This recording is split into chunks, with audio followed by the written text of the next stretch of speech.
So today, I want to talk about some things you probably missed in the Ghoul Garden update in Ghoul Garden. Before we get into it, make sure to hit that sub button, help me out guys, and share this video. Your one click really matters, alright? Let's get right into it. There's honestly been a lot going on with this update, and not just this one specifically. I mean, overall, the game itself has been through quite a bit lately. If you've been playing for a while, you've probably noticed it too. After the seed stages dropped, there's been a massive drop in players. Like seriously, on update day this past Saturday, there were about 6.6 million players who joined in at launch. But get this, just 1 hour later, that number dropped down to 800,000 CCU. That's wild. To put it in perspective, before, we used to see over 20 million CCU on update days. Even after an hour or two, there'd still be around 10 to 15 million players hanging around. But now, not anymore. So yeah, I get it, that's pretty rough. A lot of players are losing interest and some are even quitting. But honestly, despite all that bad news floating around, there are still a bunch of little details in this update that most players probably didn't even notice. And that's exactly what I want to highlight today. While I was thinking about what kind of content to make next, I started exploring the game more carefully and I noticed a few small things that, when you really think about it, are actually pretty game-changing. Alright, so first up, let's talk about the seed shop. If you've checked it recently, you've probably noticed that there's a brand new tab in there. Now, technically, this tab isn't completely new. It's been there for a while, ever since the Ascension update was introduced. Back then, that second tab was where you could find special seeds like Cocoa Mango and a few others that were only available once you ascended. But now, something new's been added, a feature called Daily Deals. And this is pretty cool because every single day the deals actually change. So for example, one day it might be Cocoa Mango, another day could be a completely different seed. It gives players a reason to check back regularly and see what's on offer. It's a simple change, but it adds that daily excitement, something to look forward to each day, especially for grinders like us who check every shop refresh. And speaking of the seed shop, here's something that completely caught me off guard. This is actually the first update where we got a seed that has an ability, like an actual seed with its own power. If you scroll all the way to the end of the shop, you'll see a limited seed called the Great Pumpkin Seed. At first, I honestly thought it was just a typographical error from the devs in the leaks on the Dawn Discord server, but then I realized, no, it actually has an ability, and it's a really good one. Its ability activates every 5 minutes, and what it does is mutate a nearby plant with a ghostly mutation. And that ghostly mutation gives a massive 28x value multiplier. That's huge, so if you're someone who's farming for value, this seed can seriously boost your setup.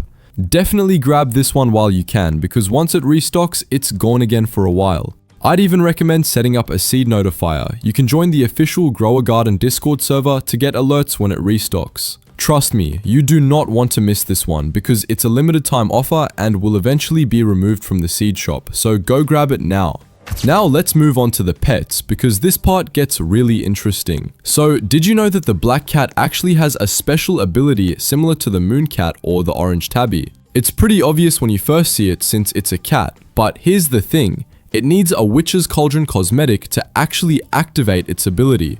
Just like the gorilla with the cooking kit, if you check the trait description, it says Witch's Nap. Every 404 to 200 minutes goes to a Witch's Cauldron cosmetic and naps near it for 14.5 to 28 seconds. New fruit within 10 to 20 studs will be 1 to 2 times larger. And honestly, that's such a cool mechanic. I was really happy when I discovered this because it reminded me of the time we had the Pancake Stacks cosmetic. Remember that one? It was pretty overpowered because of how it attracted pets, and now we're seeing something similar again with the Witch's Cauldron. So yeah, I'm definitely going to be grinding this event even more. For me, the rewards feel great. It's actually satisfying to play through and grind this one out. Another cool cosmetic they added is the fog machine. That thing looks amazing. It gives such a strong Halloween vibe, like your whole garden instantly feels like a spooky Halloween scene. The only problem? It's harder to get than the Witch's Cauldron. I've already opened 30 crates and all I've gotten so far are pumpkin lanterns and Witch's Cauldrons. I don't know if I'm just unlucky, but if you've been getting the same, let me know. I'm starting to think my account's cursed or something. Still though, I gotta say, the devs kind of missed a great opportunity here. They could have added a Halloween gnome. Like, imagine a zombie gnome standing beside all your Halloween plants with fog surrounding it and pumpkins glowing in the background. That would have been perfect. It just fits the Halloween theme so well. Maybe next year, hopefully. Also, this is actually the second event to include a cosmetic that has an ability. The first one was the cooking event. I wasn't able to grind that one back then. I was busy during that update, so I completely missed out on the pancake stack cosmetic. And honestly, I regret it so much. That thing was insanely good, especially for pet setups. Speaking of cosmetics, let's talk about the cosmetic placement buttons because there's something new here too that most players probably didn't notice. So when you click on a cosmetic in your garden, you'll see a few buttons appear.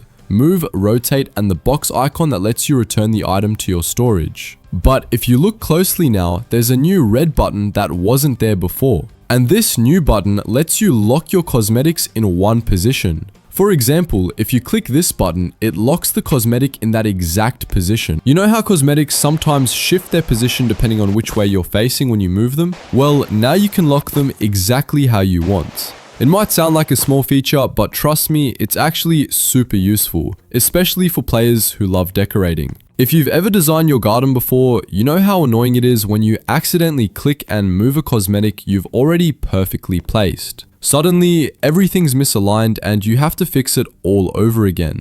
And for mobile players, this is an even bigger deal. It's so easy to accidentally tap something on a small screen. So having the ability to lock items in place means no more accidents while decorating. This is such a quality of life change, and I'm really glad they finally added it. Oh, and here's another small but important change, the cosmetic storage expansion. I think a lot of players didn't even realize this was updated. If you look at the official update announcement on the Discord server, it says expanded cosmetic storage. That means you can now upgrade both your cosmetic placement and inventory capacity using shekels again. Before, my cosmetic inventory was maxed out, like there was no option left to upgrade further.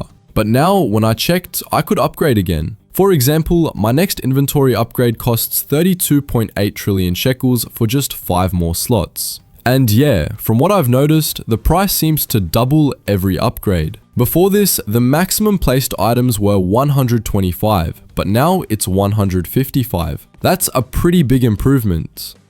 It might sound small, but for people who love decorating, this is huge. Every week, they keep adding new cosmetics, but the placement limit never used to increase, so a lot of players stopped caring about new cosmetics because their storage was always full. And it's not exactly easy to manage your inventory either. Removing cosmetics one by one is annoying, especially when you actually like everything you already own. So yeah, this expansion is a massive W for decorators and collectors. Another thing that changed, and this one's a tiny detail but still worth mentioning, is the restock animations in the shops. Before, only the gear shop and seed shop had the new restock animation, but now the season pass, gear shop and seed shop are all included in this new combined restock animation. They even added new sound effects, which makes the whole thing feel smoother and more polished. It's the kind of tiny change you wouldn't think matters, but when you're farming for hours and constantly checking shops, those little details actually make a difference. It just feels more satisfying to interact with. Alright, now here's something for all the achievement hunters out there. This Ghoul Garden update is actually the third event to include a mini achievement, the first two being the fairy event and the fall market. There are a total of 26 mini achievements in this event, which is awesome for collectors. And if you manage to complete this one, your reward is a pumpkin fence, which honestly looks really good in themed gardens. Another small but surprising thing happened during the update release. At around 11 AM on release day, all the items at the bottom of the market, like the poison apple, the reaper and the skull chain, were all in stock. A lot of players were caught off guard because they didn't have enough candy corn saved up, so they couldn't buy everything right away. It was kind of funny seeing everyone panic in the Discord server trying to farm as fast as they could. And one more fun thing, players can actually stand inside the witch's cauldron, kind of like what we had during the cooking event. When you stand inside it, your character slowly starts spinning, and then spins faster and faster until eventually you just get launched straight into the sky. You'll stop spinning right before you hit the ground, about 12.5 degrees to the right of the direction you were originally facing. It's such a silly little Easter egg, but it's fun to mess around with. Alright, so to sum everything up, the Ghoul Garden update might not look that big at first glance, but it's packed with small, meaningful changes that make the game feel more alive again. We've got the first ever seed with an ability, the Black Cat and Witch's Cauldron combo, the new Cosmetic lock button, expanded storage, smoother shop animations, and even hidden fun stuff like the Cauldron spin. It's not a massive overhaul, but these are the kinds of updates that really improve your experience over time.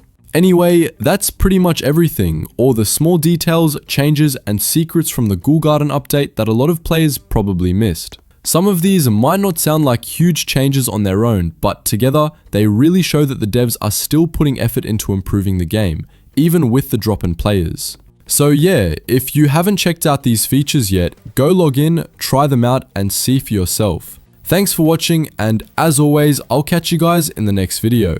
Peace out.